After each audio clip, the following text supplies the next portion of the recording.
The life in the hereafter. What does the Quran say? Translation of Jahan Ifada by Jaz Rasul. Ghulam Ahmad, Parwez, 1969. 10 Punishment. Azab. In both this life and the hereafter. After mentioning the consequences of the worldly life, we should have gone on next to discuss the life of the hereafter. But there are such verses in the Quran in which the consequences of deeds in both this life and in the life of the hereafter are cited. In this connection, this much explanation is necessary, that the Quran gives great significance to this life, as noted before, and says we must take full advantage of the natural resources and material goods in this world. Along with this, the Quran states that when there is a conflict between a worldly benefit and a permanent value, and between them only one can remain, then at that juncture the permanent value must take precedence. This is called the benefit of the hereafter, in other words, sacrificing the immediate benefits in order to achieve future benefits instead. This life of the future, hereafter, will be discussed in the chapters to follow. At this point, keep in mind the Quranic meaning of the two terms. Dunya and Akhirat, this world and the hereafter. And note the relevant verses. 10.1 Desiring dunya and Akhirat, wishing for the benefits of both lives. As noted earlier in this regard, according to the Quran, the true purpose of human life should be to attain the successes and pleasantries of this life, by being in harmony with the permanent values. And the life of the hereafter should also be lofty and pleasant. To re-emphasize this point, in Surah Al-Imran the Quran says regarding those groups who rise up in support of truth, and Allah gave them a reward in this world, and the excellent reward of the hereafter. For Allah loves those who do righteous deeds. 3:148. In Surah Araf the following prayer is noted in relation to Moses. And ordain for us that which is good, in this life and in the hereafter. For we have turned unto you. 7:156. In Surah Ibrahim, the Quran declares that these righteous people have concrete results in this life as well as the next. Allah will establish in strength those who believe with the word that stands firm, in this world and in the hereafter. 14:27. In Surah Naml, the opponents question the Mu'mineen, what will you get by following this Quran given to you by your Allah? In response Allah states, to the righteous it is said, what is it that your Rabb has revealed? They say, all that is good. To those who do good, there is good in this world, and the home of the hereafter is even better, and excellent indeed is the home of the righteous. 16:30.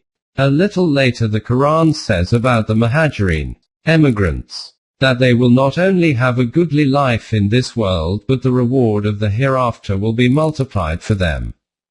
16:41. Allah has called the Mu'mineen friends, and characterized them as follows.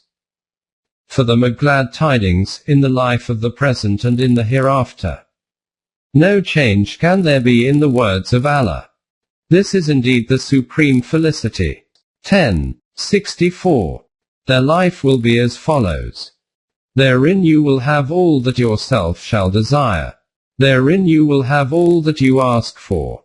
41:31. See also 22:15. Since the messengers of Allah were leaders of the Mu'mineen, therefore this life of theirs was highly successful. For example, regarding Abraham, the Quran says, him we chose and rendered pure in this world, and he will be in the hereafter in the ranks of the righteous. 2:130. What was this highly successful life in this world?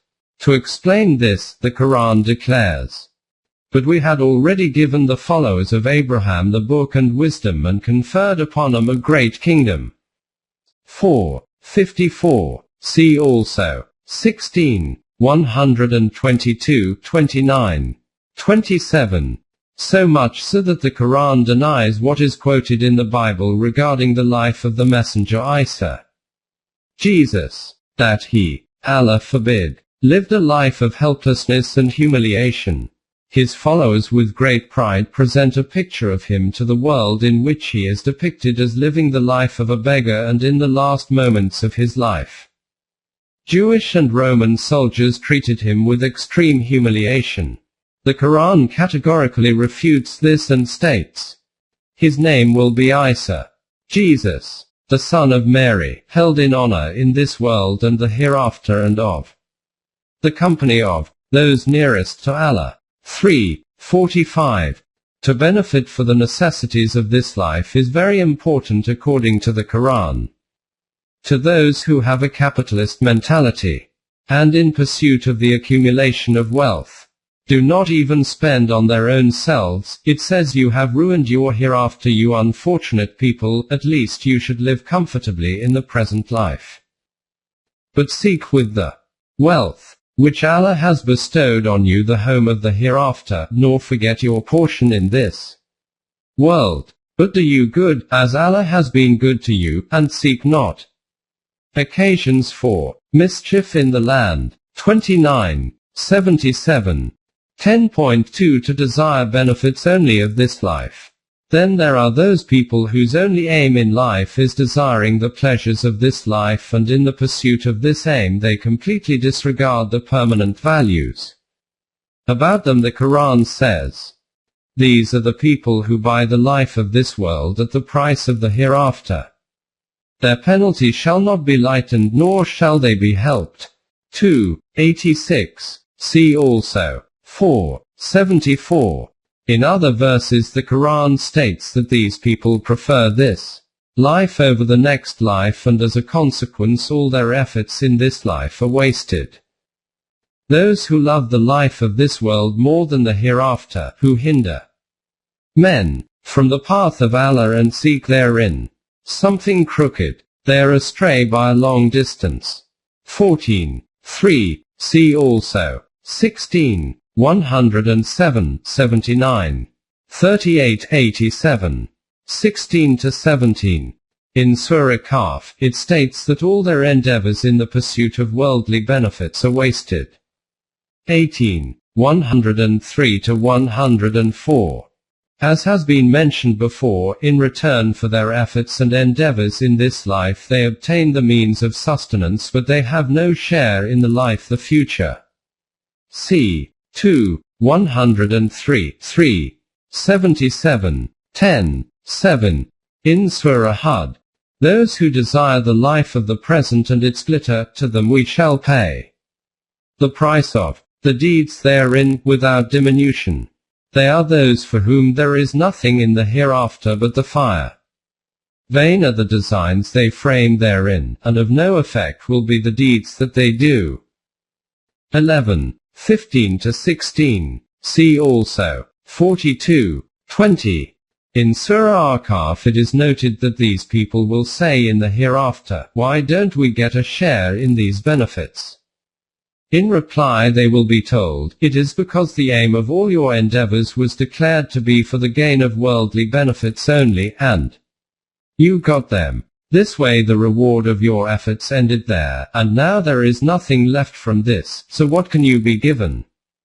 You got all of your share there. What do you want now?" And on the day that the unbelievers will be placed before the fire, consequences of the deeds, it will be said to them, "You received your good things in the life of the world, and you took your pleasure out of them. But today shall you be recompensed with a penalty of humiliation, for that you were arrogant on earth without just cause, and that you transgressed." 46:20. See also 53:29. The doors of worldly benefits were opened for both the Mu'mineen and non-Muslims. In the worldly life, both groups obtained the benefits in proportion to their endeavors. For the life of the hereafter, benefits are only available to those who in the worldly life keep in mind the benefits of the hereafter.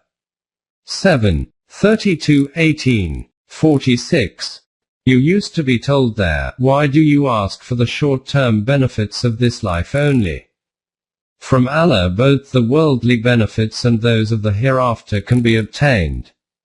Why do you not labor for both these benefits? You used to be informed very plainly that there are great attractions in the glitter and glamour of the present life. And whereas you should certainly make an effort for these, do not forget this truth, that the life of the hereafter is far more valuable and you should desire and work for this also. Fair in the eyes of men is the love of things they covet. Women and sons, heaped up hoards of gold and silver, horses branded, and wealth of cattle and well-tilled land. Such are the possessions of this world's life.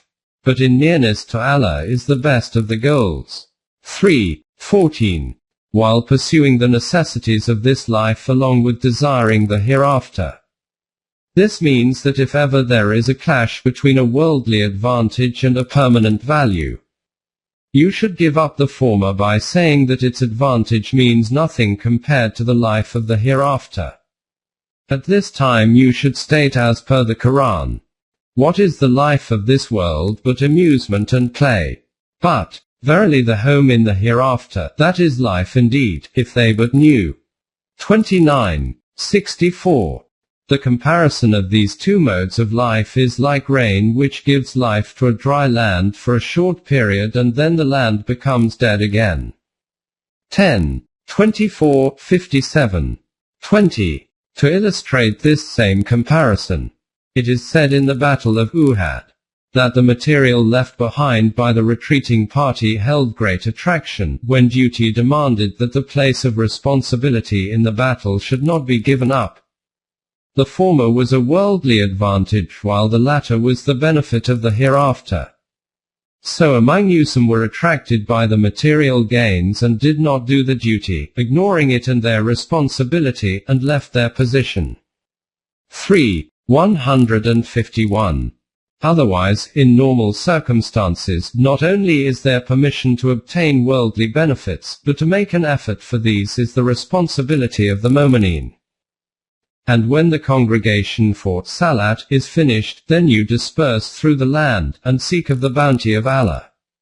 62:10. 10.3 Azab punishment both in this life and the hereafter. Now we look at the third group, about whom the Quran states that they live a life of ignominy both in this world as well as the next life. A group among these people is one which never even pays any heed to subjugating and utilizing the forces of nature. As a result, they live a life of misery, poverty, deprivation, helplessness, slavery, bondage and subjugation. This group generally belongs to deeply religious people, who are deluded into believing that one should shun all material benefits in this life, as staying away from these is what those who are closer to Allah do. They believe this life is for non-believers and the next life is the one for believers. Another group among these people consists of those nations which after attaining ascendancy, fall into a state of humiliation and as a result live a life of subjugation and slavery. Both these groups live a life of azab or hell in this life, and if they do not try to change their state, their life in the hereafter will also be hell. In Surah Taha it is stated, "But whosoever turns away from my message, verily for him is a life narrowed down, and we shall raise him up blind on the day of judgment." 20:124. In another verse, "But those who were blind in this world will be blind in the hereafter, and most astray from the path." 17:72. The hereafter is only adorned for him who made an effort to put things right in this world. The one who did not try to improve his current life, how can his life in the hereafter be pleasant and prosperous? The way in which punishments come in this life needs detailed explanation. However, the Quran has put it in a nutshell in 2 words, i.e., fear and hunger. So Allah made it taste of hunger and fear like a garment from every side, because of the evil which its people wrought. 16. 112. You can see how the Quran has summed up azab in this life by these two words. The punishment in the life of the hereafter will be explained in more detail at a later point.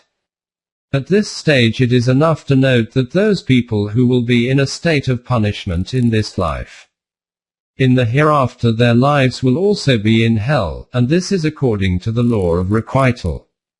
In Surah Al-Baqarah it states about the people who transgress. But what is the reward for those among you who behave like this but disgrace in this life? 2. 85. See also 2. 114. 5. 41. 22. 9. 39. 26. In Surah Qam, after narrating the destructive consequences of an erroneous economic system, the Quran declares, "Such is the punishment in this life.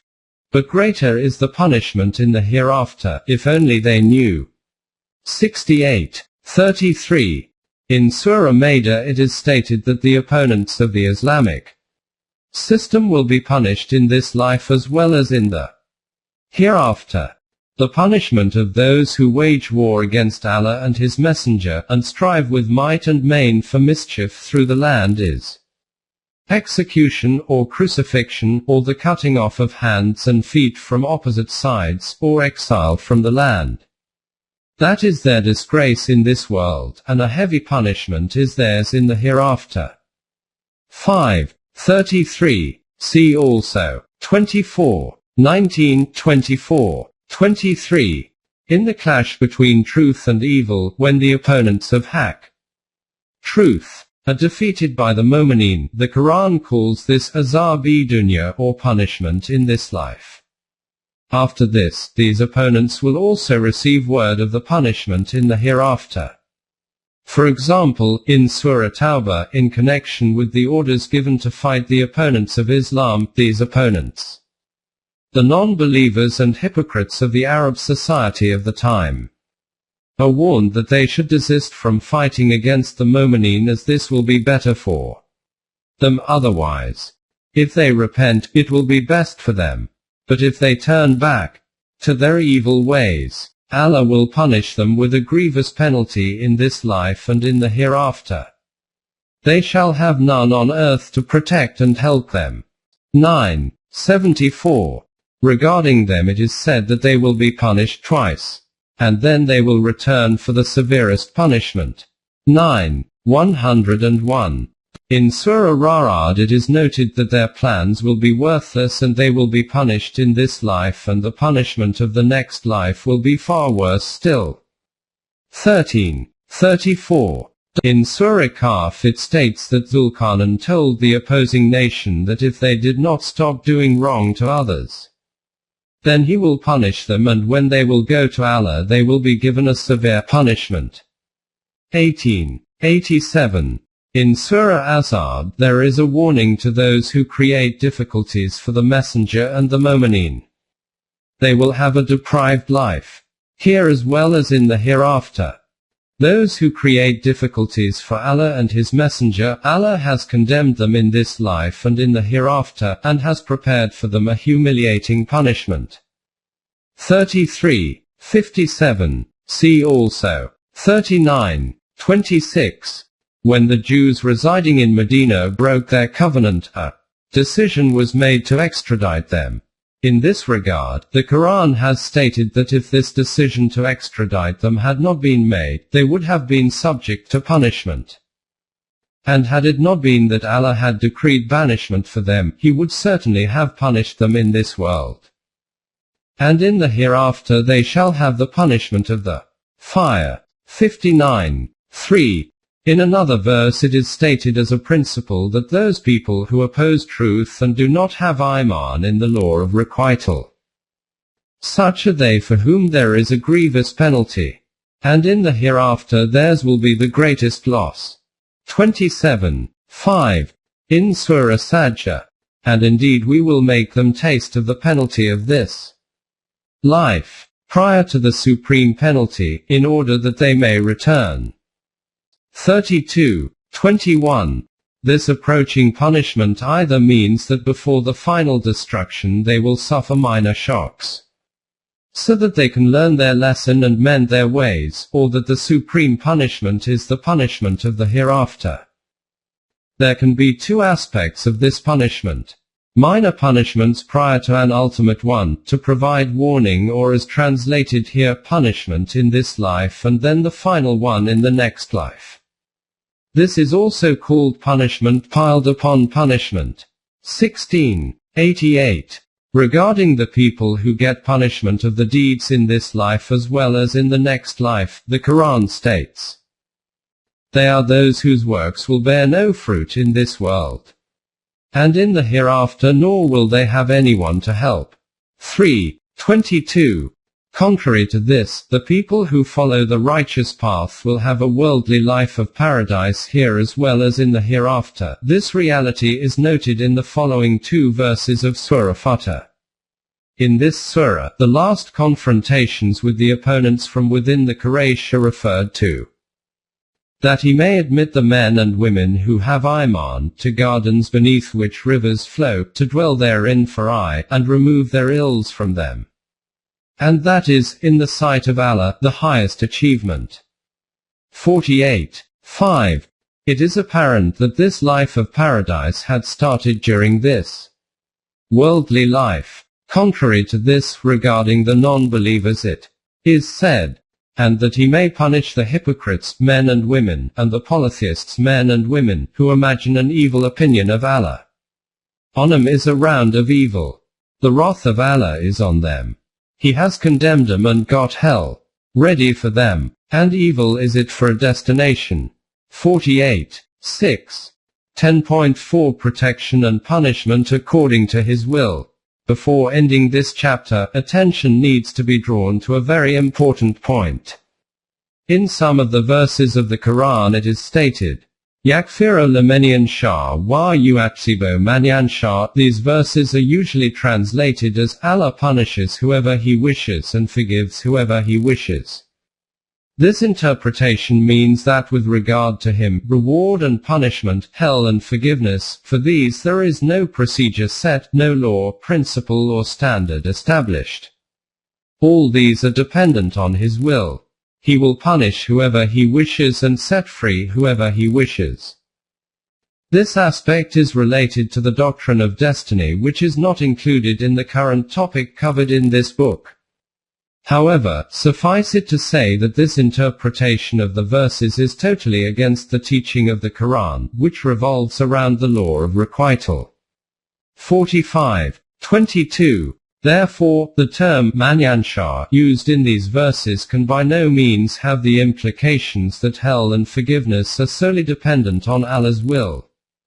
The correct meaning of such verses is that Allah has established laws and principles for hell and forgiveness, protection from destruction, so that whoever wishes he can disregard these and purchase destruction for himself, and whoever wishes to gain protection can safeguard himself by following them. However, if anyone insists that in these verses manyansha relates to Allah's will, then even in that case we can say that these verses have the meaning that hell and forgiveness are related to Allah's law of his will, i.e., what we sow, so shall we reap. The Quran has also made this aspect clear in some of its verses, that the law of his will is another name for the law of requital. For example, in Surah Maida, the Jews and Christians claim they are the preferred children of Allah. Regarding this, ask them if you are such favorite children of Allah. Both the Jews and the Christians say, "We are sons of Allah and his beloved." Say, why then does he punish you for your crimes? 5:18. After this the Quran using the same expression states, "Nay, you are but men, of the men he has created. He forgives and punishes as per his will, his law. Yakfiro lamenian shah wa yuatsibo manyan shah." 5:18. Now it is obvious that if the meaning of this verse is that he gives punishment where he pleases, Then why does the first part of the verse say, Yo azabokum be zanabekum, meaning, he gives you punishment in return for your crimes? Both the verses will be contradictory, therefore this meaning of the verse is incorrect. I.e., that he gives punishment where he pleases. In this regard the verse in Surah Nisa is very decisive. What can Allah gain by your punishment, if you are grateful and you have Iman? Nay, it is Allah that recognizes all good, and knows all things. 147. To date all that has been written so far has made clear that 1. The state of individuals or nations is dependent on the results of their own deeds. Until a nation changes its own state, Allah will not help it change its state. 8. 53, 13, 11. 2. The results of human deeds manifest both in this life and that of the hereafter.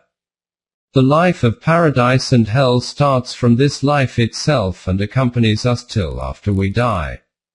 We have seen the manifestation of results in the worldly life. Now we move on to the life in the hereafter.